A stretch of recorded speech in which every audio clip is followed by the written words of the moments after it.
بھائی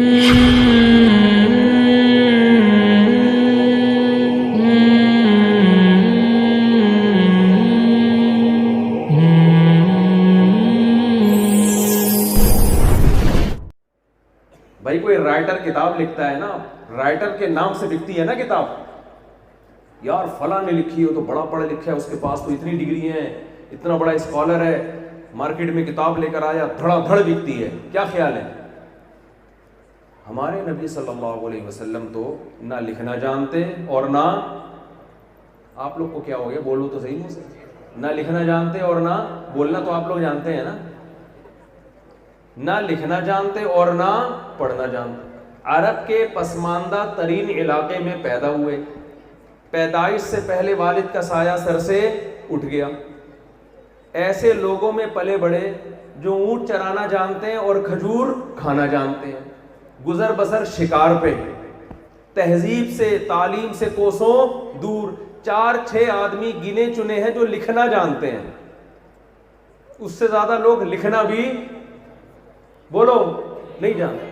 ہمارے پیغمبر صلی اللہ علیہ وسلم نے پوری زندگی کسی سے الف لکھنا نہیں سیکھا، اور قرآن کہہ رہے ہیں ما تخطہ بیمینی، آپ کے ہاتھ مبارک نے الف کی ایک لکیر کبھی نہیں کھینچی.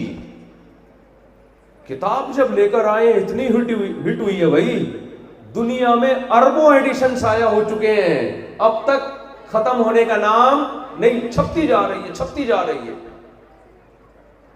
کیا ہے بھائی اس کتاب میں، کیا ایسی چیز ہے؟ اور اتنا اس کو عزت ملی اس کتاب کو، پڑھ کے لوگ رو بھی رہے ہیں، سن بھی رہے ہیں. حرم میں 5-5 لاکھ کا مجمع ہے، ایک امام پڑھ رہا ہوتا ہے، 5 لاکھ جوان بوڑھے بچے عورتیں، بوڑھی عورتیں جوان عورتیں بچیاں، وہ دائرے بنا کے 20-20 رکعتوں میں، لمبی لمبی رکعتوں میں وہ کلام سن رہے ہوتے ہیں جو محمد صلی اللہ علیہ وسلم نے جو کتاب پیش کی اس میں. جبکہ محمد صلی اللہ علیہ وسلم نہ لکھنا جانتے اور نہ پڑھنا جانتے. یہ مصنوعی عزت نہیں ہے.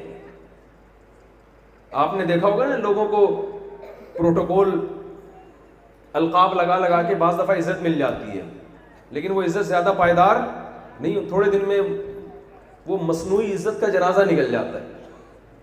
یہ جو عزت ملی ہے یہ اس کی علامت ہے. اچھا کمال کی بات یہ، اتنی عزت مل رہی ہے، اتنا لوگ سن رہے ہیں، کوئی انگریز اگر تحقیق کرے کہ یار یہ لکھی کس نے ہے بھائی، رائٹر کون ہے، ٹائٹل پہ رائٹر کا نام بولو نہیں، رائٹر کا نام ہی نہیں. کوئی ہے کتاب ایسی جس پہ رائٹر کا نام بھی نہ ہو، پھر بھی مارکیٹ میں اتنی مشہور ہو، اتنی عزت ملے کہ جس پہ لوگ گردنیں کٹا دیں. قرآن کے آرڈر ایسے ہیں، ایک ایک آرڈر، جس آرڈر پہ عمل کرنے والے دنیا میں سب سے زیادہ. دنیا میں کوئی کتاب ایسی نہیں ہے جس میں کوئی حکم دیا گیا ہو اور اتنے کروڑوں لوگوں نے اس کو فالو کیا ہو. قرآن نے حکم دے دیا 5 نمازیں فرض ہیں، کیا لکھ دیا بولو، اقیم الصلاۃ لدلوک الشمس الی غسق اللیل وقرآن الفجر. اس میں 5 نمازوں کا اشارہ دے دیا، صراحت بھی نہیں. ایسا پبلک نے اس کو پکڑا ہے، پوری دنیا میں مسجدیں، پوری دنیا میں اذانیں، وَإِذَا نَادَيْتُمْ إِلَى الصَّلَاةِ اتَّخَذُوهَا هُزُوًا وَلَعِبًا. اذان کا تذکرہ قرآن نے کر دیا. پوری دنیا میں ایسا عمل ہوا ہے، میں تو دنیا میں جہاں بھی سفر کرنے کے لیے گیا ہوں، آپ کو ایئرپورٹوں پہ کبھی کوئی مندر نظر نہیں آئے گا، چرچ نظر نہیں آئے گا، لیکن غیر مسلم کے ایئرپورٹ پر بھی آپ کو مسجد ملے گی. آپ کو وہاں کیوں؟ مسلمان نے 5 ٹائم نماز قائم کرنی ہے. ہر غیر مسلم کے ایئرپورٹ پہ تقریباً جہاں میں گیا ہوں، ملک غیر مسلموں کا ہوگا، ایئرپورٹ پہ مسجد نماز کی جگہ موجود ہوگی، مندر نہیں ہوں گے. وجہ کیا ہے؟ اتنی پبلک نماز پڑھتی ہے کہ غیر مسلموں کو بھی اس کا خیال رکھنا پڑتا ہے کہ یار مسلمان نماز پڑھیں گے، بنا دو ان کے لیے ایک چپڑا بنا دو، پڑھ لو بھائی یہاں. ورنہ وہاں جو ہینڈ واش کرنے کی جگہ وہاں پاؤں دھو رہے ہوں گے یہ بیٹھے، وہ پھر سارا پانی جگہ جگہ پھیل جاتا ہے. وہ تنگ آ کے انہوں نے کہا چلو بنانے دے دو یار، یہاں تمیز سے جا کے وضو کر لیا کرو بیٹھ کے. آپ کو یہ کہیں بھی نظر نہیں آیا؟ قرآن نے ایک دفعہ کہہ دیا کتب علیکم الصیام، اے ایمان والو تم پہ روزے فرض، ایک دفعہ کہہ دیا۔ کیا عمل ہوا ہے بھائی پوری دنیا میں؟ رمضان میں پوری دنیا میں مسلمانوں کی روٹین چینج۔ ادھر چاند نظر آیا، رمضان کا مہینہ آیا، دے مار 4:30 دنادن دیگوں کی آوازیں، سحری والے اور وہ بھومبو لے کے صبح 2:30 بجے سے ہی جگانا شروع کر دیتے ہیں، اور کیسے کھجلے پھینیاں، اور پوری دنیا میں ایک ہلچل مچ جاتی ہے کہ جی مسلمانوں کا رمضان آ گیا ہے پوری دنیا میں۔ آپ نارملی کسی کو یہ کہیں کہ تو ایک وقت کا کھانا چھوڑ کے دکھا دے، وہ دنیا چھوڑ دے گا۔ ایک ٹائم کا کھانا کوئی چھوڑے گا؟ وہ دنیا چھوڑ دے گا۔ ڈاکٹر تنگ آ جاتے ہیں نا، شوگر کے مریضوں کو کہتے ہیں یہ نہ کھاؤ وہ نہ کھاؤ، جو ڈاکٹر خود مریض ہوتا ہے وہ بھی کھا رہا ہوتا ہے، کہہ رہے ہیں یار کھانے سے پرہیز نہیں ہوتا بھائی۔ ہم تو ڈاتے ہیں ایسے ڈاکٹروں کو، کھا کھا کے ان کو پتا تھا نقصان دہ، مر گئے، انتقال ہی ہو گیا ان کا۔ نہیں ہوتا پرہیز کھانے پینے سے، بہت مشکل کام ہے۔ قرآن نے کہہ دیا رمضان کا مہینہ آئے تو صبح تک کھا سکتے ہو، سحری تک، ثم اطموا الصیام الی اللیل، غروب آفتاب سے پہلے کھانے کی اجازت نہیں۔ ایک دفعہ کہا بس، بار بار بھی نہیں۔ ایسا اس آرڈر کو دنیا نے فالو کیا ہے۔ آج بھی کروڑوں لوگ رمضان میں روزہ رکھتے ہیں، لاکھوں ہزاروں نہیں ہے، کروڑوں ہیں، کروڑوں لوگ لمبے لمبے روزے بھی ہو رہے ہیں، 20-20 گھنٹے کے رکھے جا رہے ہیں، شدید گرمیوں کے روزے بھی ہیں رکھے جا رہے ہیں، پوری روٹین مسلمانوں کی چینج ہو جاتی ہے۔ یہ کس کا معجزہ ہے؟ اتنی مؤثر کتاب بھائی، ایسا ایفیکٹ اس کا لوگوں پہ پڑ رہا ہے، اور جو پیش کرنے والا ہے وہ نہ لکھنا جانتا ہے اور نہ پڑھنا جانتا۔ یہ معجزہ ہے یا نہیں ہے؟ ایک دفعہ قرآن نے کہہ دیا وَلِلَّهِ عَلَى النَّاسِ حِجُّ الْبَيْتِ مَنِ اسْتَطَاعَ إِلَيْهِ سَبِيلًا، جو خانہ کعبہ جانے کی طاقت رکھتا ہے اس پر لازم ہے کہ وہ اللہ کے گھر کی زیارت۔ ایک دفعہ کہہ دیا بس، بار بار نہیں کہا قرآن نے، ایک دفعہ۔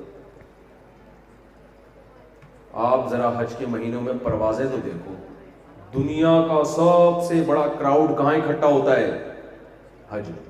اور یہ بھی گورنمنٹ کی طرف سے مخصوص لوگوں کو، مخصوص تعداد میں لوگوں کو اجازت ہے، اس سے زیادہ سعودی حکومت برداشت نہیں کر سکتی۔ گورنمنٹ آف سعودیہ کے پاس انتظامات نہیں ہے اتنے کراؤڈ کو سنبھالنے کے، کوٹا جاری ہوتا ہے، اتنوں کو آنے کی اجازت ہے، اس سے زیادہ کو نہیں ہے۔ ذرا پروازوں کا منظر دیکھا کرو آپ، کبھی جاؤ نا حج کے دنوں میں ایئرپورٹ جاؤ، ایک فلائٹ کے پیچھے دوسری فلائٹ، پوری دنیا سے، امریکہ سے لوگ آ رہے ہیں، لندن سے آ رہے ہیں، تنزانیہ سے آ رہے ہیں، افریقہ سے آ رہے ہیں، دمشق سے آ رہے ہیں، مصر سے آ رہے ہیں، شام سے آ رہے ہیں، سوڈان سے آ رہے ہیں، پوری دنیا میں جہاز تتلیوں کی طرح اڑ اڑ کے پبلک کو بھر بھر کے بندہ اتارے گا، واپس جائے گا اور کھیپ لاؤ۔ حج کے ایام میں جہازوں کی کمپنیوں کا ایسا لگتا ہے اس کے علاوہ کوئی اور کام ہے ہی نہیں، بندہ لاؤ بیت اللہ میں لا کے پھینکو، پھر اگلا ہے کیا وہاں پہ؟ کوئی انٹرٹینمنٹ کا ذریعہ ہے بھائی؟ کیا ہے یہاں پہ؟ کوئی جشن ہو رہا ہے؟ کچھ بھی نہیں ہے۔ ایک 4 دیواری پتھر کی بنی ہوئی، اس کے گرد 7 چکر لگانے، کوئی انٹرٹینمنٹ نہیں ہے، کچھ بھی نہیں ہے۔ اس چکر، اور اس میں بھی کیسا حلیہ، احرام باندھ کے آؤ، 2 کپڑے پہن کے آؤ، کتنی ٹینشن ہے حج کرنا کیا ہے؟ اللہ یہاں کے اللہ نے کہا بھائی یہ کرنا ہے، پہلے اترو یہاں پہ، طواف کرو، پھر کیا کرو، یہ عمرہ ہو جائے گا تمہارا، پھر مینا میں جاؤ 5 دن وہاں قیام کرو، پھر آگے عرفات کے میدان میں کھڑے ہو کے دعائیں مانگو، پھر وہاں سے مزدلفہ آؤ۔ یہ چکر ہے، یہ کام کرنا ہے، کوئی انٹرٹینمنٹ نہیں ہے، کوئی پیسے نہیں مل رہے وہاں جا کے، کوئی خربوزے مل رہے ہوں وہاں بٹ رہے ہوں، بالوشاہی مل رہی ہو۔ ارے کہیں بالوشاہی بٹ رہی ہوتی ہے رش لگ جاتا ہے نا، داتا دربار پہ لنگر فری میں بٹ رہا ہوتا ہے، رش لگ جاتا ہے، وہاں تو نہ لنگر بٹ رہا ہے نا لاکھوں، کوئی 10 لاکھ خرچ کر رہا ہے، کوئی 6 لاکھ، منتیں مان رہے ہیں، دعائیں مانگ رہے ہیں، اللہ حج کرا دے، اللہ، بوڑھے بھی جا رہے ہیں، بچے بھی جا رہے ہیں، کئی تو ایسی عمر میں پہنچتے ہیں کہ انتقال ہو جاتا ہے وہاں جا کے ان کا، لیکن پبلک ہے کہ رکنے کا نام نہیں لے رہی۔ دنیا میں کوئی حاکم، کوئی گورنمنٹ، کوئی سائنٹسٹ کوئی فلاسفر ایسا ہے جس نے ایک آرڈر لکھ دیا اور پوری دنیا نے ایسے اس آرڈر پہ عمل کیا کہ حکومت سعودیہ منع کر رہی ہے اس سے زیادہ لوگوں کو کراؤڈ سنبھالنے کی ہمارے پاس گنجائش نہیں ہے. وہ حکومت جس کے وسائل بے پناہ ہیں وہ روک رہی ہے. کتنے بڑے بڑے دنیا میں کراؤڈ ہوتے ہیں, فٹ بال کے میچز ہوتے ہیں, دنیا چلی جاتی ہے. حج کے جو اجتماع ہے نا اس کا آدھا بھی نہیں ہوتا. وہ دنیا میں پتہ ہے 2 بڑے اجتماع ہیں, سب سے بڑا اجتماع حج کا, اس کے بعد بنگلہ دیش میں جو تبلیغی اجتماع ہوتا ہے. یہ دونوں مذہبی اجتماع ہیں. ایک اللہ نے حکم دے دیا کہ بھئی یہاں آؤ میرے گھر میں, اور ایک اللہ نے تبلیغ کا حکم دیا نا قرآن میں. اس تبلیغ پہ کوئی طریقہ خاص متعین نہیں کیا. لوگوں کی سمجھ میں آیا بھائی اس طریقے سے دین دنیا میں پھیلے گا. اتنا کراؤڈ کراچی اجتماع میں دیکھو, کیا خربوزے کھانے جا رہے ہیں وہاں پہ لوگ. آدھا کراچی پہنچ جاتا ہے, مٹی میں بیٹھے ہوئے ہیں, کوئی انٹرٹینمنٹ نہیں ہے, کوئی پروگرام نہیں ہے, سیدھے سیدھے بیانات, 2 2.5 گھنٹے, 3 دن پبلک مٹی میں بیٹھی رہے گی جا کے. یہ معجزہ کس کا ہے؟ یہ قرآن کا معجزہ ہے. قرآن کی تعلیمات یہ خود ایک معجزہ ہے. میں نے بتایا نا الفاظ یہ معجزہ, عربی زبان میں ہونا یہ ایک معجزہ. اتنی تعظیم قرآن کو مل رہی ہے, یہ کس کا معجزہ ہے؟ یہ قرآن کا معجزہ ہے. ایک معجزہ, اس کے فالوورز دنیا میں سب سے زیادہ ہیں, اتنے کہ کسی دوسری کتاب کو آپ اس سے کمپیئر کر ہی نہیں سکتے. اور ایک معجزہ اس کتاب کا یہ ہے کہ عجیب بات ایک دماغ میں آئی تھی, بہت ہی ایک علمی نکتے کی, خیر نکل گئی. بعض دفعہ ہوتا ہے نا تھوڑا سا کھوپڑی ادھر ادھر جاتی ہے تو مارکیٹ سے بات شارٹ ہو جاتی ہے, اللہ کرے دوبارہ آ جائے. ہاں, ایک اس کی تعلیمات ہیں. تعلیمات خود یہ جو سمجھتے ہیں قرآن کے بہت سے احکام ایسے جن کو لوگ فضول سمجھتے تھے, غلط کہتے تھے یہ نقصان دہ ہے. آج ثابت ہو رہا ہے کہ وہ معاشرے کے لیے انتہائی بولو ضروری. آپ اسلام کا کوئی ایک ایسا حکم بتا دیں جو قرآن میں دیا ہو اور وہ معاشرے کے لیے نقصان دہ ہو, فیملی سسٹم کے لیے نقصان دہ ہو, یا آپ کی صحت کے لیے نقصان دہ ہو, یا آپ کے سکون کے لیے نقصان دہ ہو. کوئی ایک آرڈر بھی قرآن میں ایسا بولو نہیں ہے. کیسے پیارے حکام, بالکل نیچر, فطرت اللہ التی فطر الناس علیہا. آپ اگر ہندو بننا چاہیں, 100% ہندو بننا چاہیں تو آپ کا لباس سب سے پہلے مارکیٹ سے آپ کو ایک مخصوص ڈریس پہننا پڑے گا. آپ معاشرے کے ایک نارمل فرد نظر نہیں آئیں گے, نیلے پیلے سے گلابی ٹائپ کے ہو جائیں گے.